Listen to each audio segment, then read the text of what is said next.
दिल्ली का कैलाश हिल्स, जहां से एक मामला सामने आता है। एक लड़का 19 साल का, पढ़ाई में अव्वल, 12वीं में 90% आते हैं। लड़का गरीबी की वजह से घर से बाहर निकलता है और एक IRS अधिकारी के घर पर नौकरी करने के लिए पहुंच जाता है, जहां वो नौकर का काम करता है। बाद में उसे गंदी लत लग जाती है और वो उसी घर की एक लड़की के साथ दुष्कर्म करता है और उसे जान से मार देता है। दरअसल IRS अधिकारी के घर में काम करने वाले राहुल मीणा ने घर की ही बेटी की रेप के साथ निर्मम हत्या कर दी। इसी राहुल मीणा ने 2 अलग-अलग शहरों में 2 दुष्कर्म की वारदात को अंजाम दिया, जिसने पूरे देश को हिलाकर रख दिया। राहुल के पागलपन का यह सिलसिला राजस्थान के अलवर से शुरू होता है।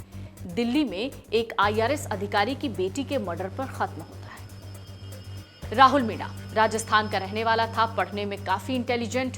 उसकी बहन ने कहा है कि राहुल के 10वीं में 73% और 12वीं में 90% नंबर आए थे। लेकिन यही लड़का 12वीं के बाद मोबाइल पर खेले जाने वाले गेम्स, खास करके 3 पत्ती और लूडो जैसे ऐप्स के चक्कर में ऐसा उलझा कि धीरे धीरे जो उसकी प्रायोरिटीज थी वो बदल गई। शुरुआत में राहुल के लिए ऑनलाइन गेमिंग महज समय बिताने का जरिया था। दोस्तों के साथ खेलना, छोटे मोटे दाव लगाना, ये सब बहुत नॉर्मल था। लेकिन धीरे धीरे इसी दाव की जो रकम थी वो बढ़ती गई और खेल की जगह सट्टा आ गया। परिवार कह रहा है राहुल ने पहले छोटी रकम गंवाई, फिर उधार लेना शुरू किया। इसके बाद अपनी चीजें बेचकर पैसे जुटाने लगा, जैसे मोबाइल फोन, बाइक, यहां तक कि घर के सामान तक उसने दांव पर लगा दिए। सबसे चौंकाने वाली बात तब सामने आई जब ये पता लगा कि उसने अपनी 10वीं और 12वीं की मार्कशीट तक गिरवी रख दी ताकि पैसा मिले और वो गेम में अपनी हार की भरपाई कर ले। 19 साल का आरोपी राहुल मीणा 21 अप्रैल की रात 10:30 बजे अलवर में अपने दोस्त के पास पहुंचा। राहुल अपने दोस्त को गाड़ी पर बिठाता है, शादी समारोह में चला जाता है। राहुल का दोस्त वहीं पर रुक जाता है, जिसका फायदा उठाकर वो यानी राहुल अपने दोस्त के घर पहुंचता है, जहां उसकी पत्नी अकेली होती है। यहां उसने अपनी दोस्त की पत्नी को भी नहीं छोड़ा, उसके साथ भी दुष्कर्म किया और उसका मुंह बंद करने की धमकी दी। ये घटना इतनी जल्दी और चुपचाप हुई कि किसी को इसकी भनक नहीं लगी। इस घटना के बाद भी आरोपी राहुल मीणा के मन में कोई अफसोस या डर नहीं था। यहीं से उसने दिल्ली की तरफ अपना रुख किया। इस समय तक तो राहुल को नौकरी से निकाले हुए 1.5 महीने गुजर गए थे। अलवर से अपनी दरिंदगी को आगे बढ़ाने के लिए राहुल ने IRS अधिकारी की 22 साल की बेटी को अपना निशाना बनाया। लेकिन सबसे बड़ी और दर्दनाक बात तो ये थी कि राहुल मीणा उस घर के लिए कोई अजनबी नहीं था। पुलिस की जांच में ये चौंकाने वाला खुलासा हुआ कि राहुल मीणा कुछ वक्त पहले उसी घर में नौकरी करता था। बाद में अपनी आदतों की वजह से उसे घर से निकाला गया। वजह यह थी कि वो सामान जब खरीदने जाता था तो उसमें से कुछ पैसे चोरी करता था, सट्टेबाजी करता था, जिसकी जानकारी IRS अधिकारी को लग गई थी, जिसके बाद उसे बाद में निकाल दिया गया। दरअसल अलवर का रहने वाला राहुल मीणा 8 महीने से दिल्ली में IRS ऑफिसर के घर पर एक नौकर की तरह काम कर रहा था। Joint commissioner of police Vijay Kumar ने कहा कि जांच में ये बात सामने आई है कि आरोपी राहुल मीणा ऑनलाइन गेमिंग का शिकार था। वो आदी हो चुका था, वो हैबिचुअल हो चुका था कि उसे अगर ऑनलाइन गेम नहीं खेलता था तो उसे बेचैनी होती थी। गेम में वो इसी तरीके से काफी पैसे हार चुका था। आसपास के बाकी घरेलू नौकरों से भी वो पैसे उधार ले चुका था। नौकरों के मांगने पर वो पैसे नहीं लौटा रहा था। ये बात IRS अफसर तक पहुंची तो उन्होंने उसे नौकरी से निकाल दिया। क्योंकि राहुल पहले उस घर में काम कर चुका था, यानी IRS अधिकारी के घर में काम कर चुका था, इसलिए उसकी जो प्लानिंग थी लड़की की रेप और उसके बाद मर्डर की, वो उसको बहुत आसानी से एग्जीक्यूट कर बैठा। उसने कुछ ज्यादा नहीं सोचा। घर की हर छोटी बड़ी बात को उसने नोटिस किया। लोगों के आने जाने का टाइम उसे पता था, हर एक तरीके की जानकारी उसे थी। वो डुप्लीकेट चाबी से 22 अप्रैल की सुबह 6:30 बजे घर में दाखिल हो जाता है, जब IRS अधिकारी अपनी पत्नी के साथ जिम गए थे। यानी उसे ये पता होता है कि 6:30 बजे का जो वक्त है वो उस वक्त में IRS अधिकारी और उनकी पत्नी जिम जाते हैं। उसने इसी का फायदा उठाया। राहुल घर में घुसा। सबसे पहले उनकी बेटी यानी IRS अधिकारी की बेटी के साथ उसने रेप किया, फिर उसे चुप कराने के लिए चार्जर के वायर से उसका गला घोंटकर हत्या कर दी। उस पर पीड़िता का मुंह दबाने, गला घोंटने, फर्श पर पटकने का भी आरोप है। वारदात के बाद राहुल ने पहले तो अपने कपड़े बदले, 2.5 लाख रुपए नकद और जेवर चुराए और करीब 7:15 बजे के आसपास घर से वो बाहर निकल गया। यानी वो करीब 30 से 35 मिनट तक अंदर था। वारदात के दिन अब आप ये सोचेंगे कि जब वो घर में दाखिल हुआ या उस इलाके में गया तो क्या आसपास के लोगों ने उससे पूछा नहीं कि उसे तो जॉब से निकाल दिया गया था, फिर वो यहाँ क्या कर रहा है। दरअसल उसी दिन कुछ ड्राइवर्स ने, कुछ आस पड़ोस के लोगों ने उससे सुबह 6:30 बजे पूछा कि तुम सोसाइटी में क्यों आ रहे हो, तुमको तो नौकरी से निकाल दिया गया है। तो उसने इस पर जवाब दिया, उसने कहा वो काम ढूंढने आया है। इससे साफ हो गया कि वो लड़की के माता पिता के जिम जाने और उसके अकेले होने का इंतजार कर रहा था।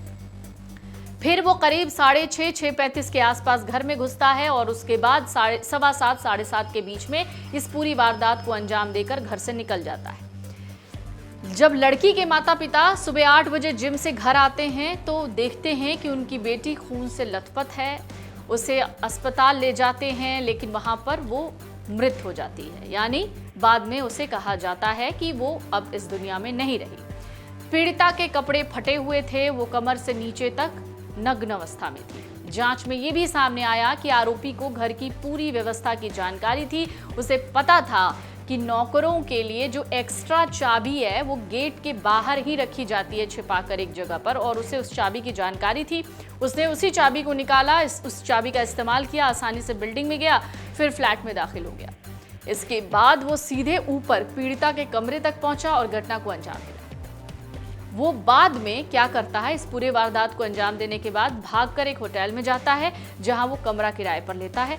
ये पूरी वारदात बाहर लगे एक सीसीटीवी फुटेज में कैद हो जाती है। पुलिस को जांच में पता चलता है कि जिस दिन दिल्ली में IRS अधिकारी की बेटी की हत्या हुई, उससे महज कुछ घंटे पहले ही अलवर की उसी महिला जो कि राहुल की दोस्त की पत्नी थी, उसने अपना बयान राहुल के खिलाफ दर्ज कराया था। दिल्ली पुलिस ने अलवर की घटना और दिल्ली की हत्या के बीच के तार जोड़े तो पूरा पहिया सीधा घूम गया। पुलिस ने फौरन कार्रवाई की, राहुल को गिरफ्तार किया उसी होटल से जहां पर वो छिपा हुआ था। पूछताछ में आरोपी ने अपना जुर्म कबूल कर लिया, पूरा सच सामने है। घटना के तुरंत बाद पुलिस ने उसके पिता, छोटे भाई, गांव के 4 लोग हैं, उनको भी हिरासत में लिया। अलवर के एसपी सुधीर चौधरी कहते हैं कि अब उन्हें छोड़ दिया गया है। हम उसके ठिकाने के बारे में जानकारी चाहते थे, इसलिए उन्हें हिरासत में लिया गया था। न्यायिक हिरासत में भेजे जाने के बाद अब कोशिशें चल रही हैं कि उसे कड़ी से कड़ी सजा दी जाए। लेकिन राहुल मीणा किस परिवार से आता था, जरा सुन लीजिए। राहुल मीणा के पिता एक मजदूर हैं। राहुल ने साल 2023 में BA की डिग्री हासिल की है।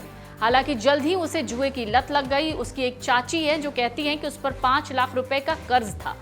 उन्होंने आगे ये भी कहा है कि उसके मामा ने उसे दिल्ली में घरेलू काम की नौकरी के लिए सिफारिश की थी, तब जाके उसने नौकरी हासिल की थी नौकर की। 2024 में राहुल मीणा दिल्ली में एक IRS अधिकारी के घर काम करने के लिए रवाना हो गया था। यानी 2024 से वो IRS अधिकारी के घर में काम कर रहा था। राहुल मीणा की मां कहती है कि राहुल हर महीने 20,000 रुपए कमाता था, जिसमें से वो आधी से ज्यादा रकम घर पर भेजता था। उसने यानी राहुल मीणा ने IRS अधिकारी के घर के साथ साथ जो दिल्ली में बाकी जगहों पर उसने काम किया, 18 महीने काम किया। परिवार के मुताबिक 4 महीने पहले राहुल मीणा ने अपने चाचा को अपनी जुए की लत के बारे में बताया था और 50,000 रुपए मांगे थे। राहुल मीणा की चाची कहती हैं कि कुछ हफ्तों के बाद वो घर भी लौट आया था। राहुल मीणा ने अपने घर वालों को ये बताया था, ये नहीं बात बताई राहुल मीणा ने कि उसे नौकरी से निकाल दिया गया है। उसने ये कहा था कि मालिक अपने परिवार के साथ लंबी छुट्टी पर गए हैं, इसलिए उसे छुट्टी दी गई। परिवार को ये बिल्कुल पता नहीं था कि राहुल मीणा को पैसों की हेराफेरी के कारण नौकरी से निकाल दिया गया था। घर लौटने के बाद उसने फिर से जुआ खेलना शुरू कर दिया था। अक्सर उस अलवर वाली महिला के साथ के पति के साथ वो जुआ खेलता था, जिसके साथ कथित तौर पर उसने दुष्कर्म किया था। आखिरकार पैसों के लेन देन को लेकर उन दोनों में झगड़ा हुआ और फिर इस तरीके से मामला बदला, जिसमें उसने अपने दोस्त की ही पत्नी के साथ दुष्कर्म किया। उसके बाद वो दिल्ली आता है, वापस IRS अधिकारी के घर पहुंचता है और उसकी बेटी के साथ दुष्कर्म करके उसकी जान बेदर्दी से ले लेता है। अब ज़रा सोचिए कि ऐसे मामले जब सामने आते हैं तो वाकई एक तो सबसे बड़ी बात जो सब जहन में घूमती है वो ये कि आप क्या किसी पर भरोसा कर सकते हैं, और दूसरा सबसे बड़ा सवाल कि सुरक्षा कहाँ है। अगर आप ये वीडियो YouTube पर देख रहे हैं तो हमारे चैनल को सब्सक्राइब कर बेल आइकन दबाएं और Facebook पर देख रहे हैं तो हमारे पेज को लाइक करें।